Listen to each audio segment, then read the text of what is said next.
क्या आपने 24 से 45 हजार फीट ऊंचे राख के बादल देखे हैं? राख का ऐसा गुब्बार जो आपको हैरान कर देगा। इथियोपिया में 12,000 साल के बाद ज्वालामुखी फटा, जिसका भारत में क्या असर पड़ा, आपको दिखा।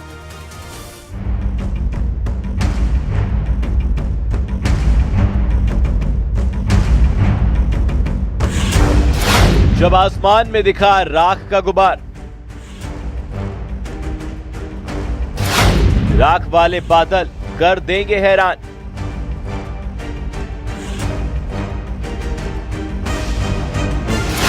इथियोपिया में 12 साल बाद फटा ज्वालामुखी।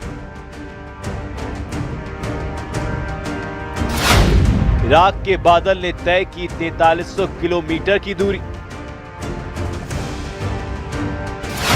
हेली गुब्बी का भारत पर असर।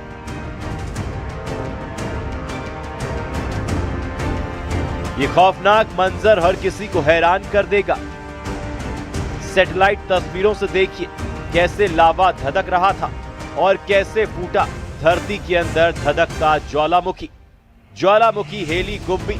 हैरानी की बात तो ये थी कि जो वोल्केनो शांत पड़ा था उसमें अचानक हलचल कैसे हुई। करीब 10-12 साल बाद अचानक ये ज्वालामुखी फटा। आसमान में राख के बादल, गुबार दिखा, या कहीं राख वाले बादल। आखिर कहां फटा है ये ज्वालामुखी?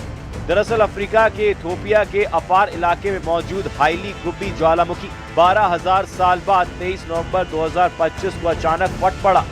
उसके बाद लोग हैरान रह गए। इन राख के बादल को देखकर लोग दौड़ लगाने लगे।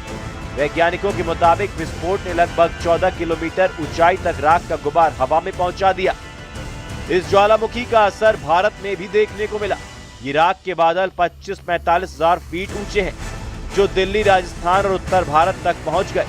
असर ये हुआ कि कई अंतर्राष्ट्रीय उड़ानें रद्द या डाइवर्ट हुई हैं। दिल्ली में आनंद विहार, एम्स सफदरगंज के पास जहरीला स्मॉग छाया है और AQI 400 के पार पहुंच गया है।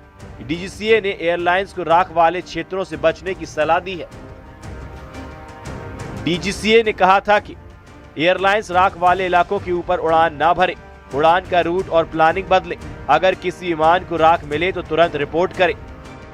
दरअसल विस्फोट के साथ बड़ी तादाद में सल्फर डाइऑक्साइड यानी कि SO2 भी निकली है, जो जानकारों की माने तो जिसने पर्यावरण और सेहत पर असर को लेकर टेंशन बढ़ा दी है।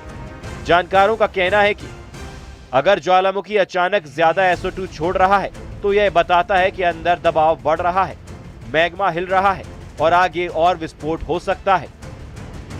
वैज्ञानिकों के मुताबिक होलोसीन काल में इसकी कोई गतिविधि दर्ज नहीं हुई थी, इसलिए यह विस्फोट हैरान करने वाला है। यूरोपीय स्पेस एजेंसी के सेंटिनेल-2 और Toulouse volcanic ash advisory centre की रिपोर्ट में राख का गुबार हजारों किलोमीटर तक तेजी से फैलता नजर आया है। इथियोपिया के हाईली गुब्बी ज्वालामुखी से उठा राख का गुबार लाल सागर पार करते हुए अरब प्रायद्वीप और भारतीय उपमहाद्वीप की ओर फैला है। भारतीय मौसम विभाग ने बताया कि इथियोपिया में ज्वालामुखी गतिविधि से बने राख के बादल भारत से दूर होते जा रहे हैं। ये बादल अब चीन की दिशा में बढ़ रहे हैं और मंगलवार शाम 7:30 बजे तक पूरी तरह भारतीय आसमान से निकल जाएंगे। स्थिति पर लगातार निगरानी रखी जा रही है और फिलहाल चिंता की जरूरत नहीं है।